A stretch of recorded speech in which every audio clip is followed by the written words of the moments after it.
Not long ago, a small family discussion was happening. Just an ordinary decision, nothing important. Years ago, everyone would pause and look to you, waiting for your word. This time, no one did. The conversation carried on around you, and even as you spoke, someone else interrupted before you could finish. You shrug it off, like you've done before. But deep down, you know it's not just today. It's been happening more often. And slowly, quietly, you realize the respect you once commanded is no longer automatic. It's in the quiet moments at home, too. You offer a suggestion about a household matter, something practical, small. The reply is polite, but distracted. You notice it before anyone else seems to, the way your words no longer shape the decisions, the way your insight drifts past unnoticed. There's no anger, only a faint ache, a subtle sense of invisibility that lingers longer than you expected. Even among friends, it appears. You start telling a story from years ago, something meaningful, something only someone who has lived through it could fully understand. Their attention is polite, but fleeting. Their laughter and conversation move on, leaving your words behind. You feel it then, the quiet distancing that comes not from disdain, but from the simple fact that the world moves forward, and your voice is no longer the first it seeks. Sometimes in the car or over a cup of coffee, you offer a route or a suggestion, and the younger ones barely look up.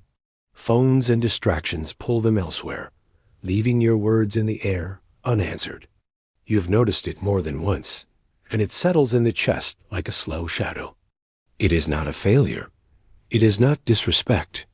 Life shifts, and the world changes its rhythm. Younger voices carry a fresh energy, new ideas that demand attention. Experience, which once required the room to pause, now guides quietly from the sidelines. Your voice is still yours, but the world no longer turns immediately to hear it. And that can sting. It can feel lonely, even when love and regard remain. Yet your value has not vanished. It has transformed. You are no longer the first to speak, the one everyone immediately seeks for direction. Instead, you are becoming the anchor. A calm presence, steady and deliberate, whose weight is felt without needing to fill the space with constant words. This is the quiet authority you carry now. It is not about being the loudest or the most insistent. It is about being present in a way that others sense without needing to define. You speak less, but with care. You pause, letting your thoughts gather weight before sharing them.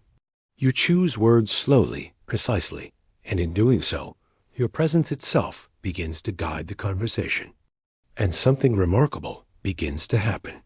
People listen again, not because you demand it, but because they feel the steadiness you bring. The younger voices may still speak first, but when you do share, there is a pause, a subtle shift. They recognize, unconsciously, that your words carry the authority of a life lived fully. You do not correct every misstep. You do not insist on being heard. You embody patience, presence, and quiet dignity, and it changes the room. Your role has evolved, not disappeared. You are no less essential. You are the calm in the conversation, the steady presence in a world that moves too fast. Respect no longer comes automatically, but it returns in the form of attentive silence, of considered listening, of the space you hold simply by being who you are. So, when the world stops asking your opinion, remember this. Your importance is not measured by interruptions or the number of nods.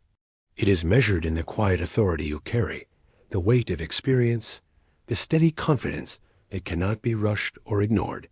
You are still seen. You are still valued. You are still, quietly, a man who matters. And in that, there is a dignity and peace no fleeting attention could ever take away.